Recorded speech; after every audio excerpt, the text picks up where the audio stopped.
सिंधिया की खास इमरती देवी को बीजेपी ने फिर दिया टिकट। पूर्व सीएम कमलनाथ और नेता प्रतिपक्ष डॉक्टर गोविंद सिंह के खिलाफ उम्मीदवार भी तय। बीजेपी की दूसरी सूची में 39 नाम तय, इस बार भी हारी सीटों पर तय हुए उम्मीदवार। मध्य प्रदेश में बीजेपी की दूसरी सूची में 39 नामों पर मुहर लगा दी गई है। दूसरी सूची अब कभी भी जारी की जा सकती है। दूसरी सूची में सबसे खास बात यह है कि सिंधिया समर्थक हारे हुए उम्मीदवारों को इस सूची में जगह दी गई है। कांग्रेस के प्रदेश अध्यक्ष कमलनाथ और नेता प्रतिपक्ष डॉक्टर गोविंद सिंह के खिलाफ भी उम्मीदवार का नाम तय कर दिया गया है। केंद्रीय चुनाव समिति ने अपनी मुहर लगा दी है। अब बस उम्मीदवारों के नामों का ऐलान होना है, जो कभी भी हो सकता है। दिल्ली बीजेपी मुख्यालय पर आज हुई केंद्रीय चुनाव समिति की बैठक में पीएम नरेंद्र मोदी, केंद्रीय मंत्री अमित शाह और राजनाथ सिंह समेत अन्य वरिष्ठ नेता शामिल हुए।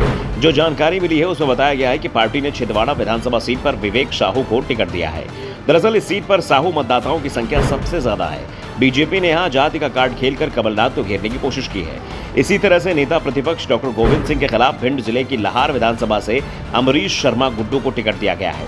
गुड्डू 2018 में बीएसपी की टिकट पर चुनाव लड़े थे, लेकिन तीसरे नंबर पर आए थे। इस बार की लिस्ट में ज्योतिरादित्य सिंधिया के लिए राहत की खबर ये है कि उनके समर्थकों के नाम इस बार की लिस्ट में शामिल किए गए हैं। ग्वालियर संसदीय क्षेत्र की सिर्फ एक सीट पर उम्मीदवार के नाम का ऐलान किया गया है।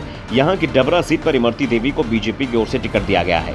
इसी तरह से मुरैना सीट पर रघुराज कंसाना का टिकट पर भी मुहर लगा दी गई है। इमरती देवी और रघुराज कंसाना दोनों 2018 का विधानसभा चुनाव कांग्रेस की टिकट पर ही जीते थे। बाद में सिंधिया के साथ बीजेपी में चले गए थे, लेकिन उपचुनाव में दोनों को हार मिली थी। इसके बाद दावा किया जा रहा था कि शायद बीजेपी इन दोनों सिंधिया समर्थक नेताओं का टिकट काट सकती है।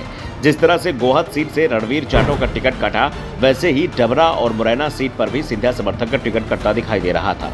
ग्वालियर जिले की भीतरवार सीट से मोहन सिंह राठौर को टिकट दिया गया है।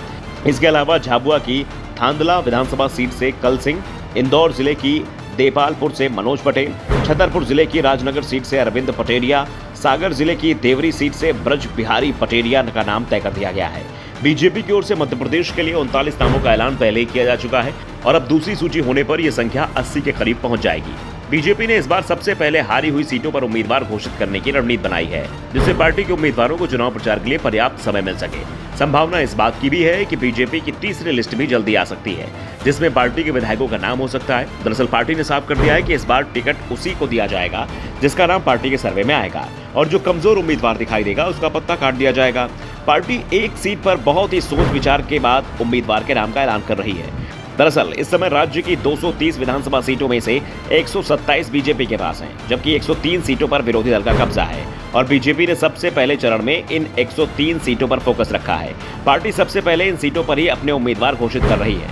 वैसे दावा तो यहां तक भी किया जा रहा है कि बीजेपी की लिस्ट जारी होने के बाद कांग्रेस की भी उम्मीदवारों की पहली सूची जारी हो सकती है और कांग्रेस की सूची में 100 से ज्यादा उम्मीदवारों के नाम हो सकते हैं। इस बार मध्य प्रदेश में कांग्रेस और बीजेपी के बीच में कांटे की टक्कर होने का अनुमान जताया जा रहा है। Bureau report, the Navdarpan news.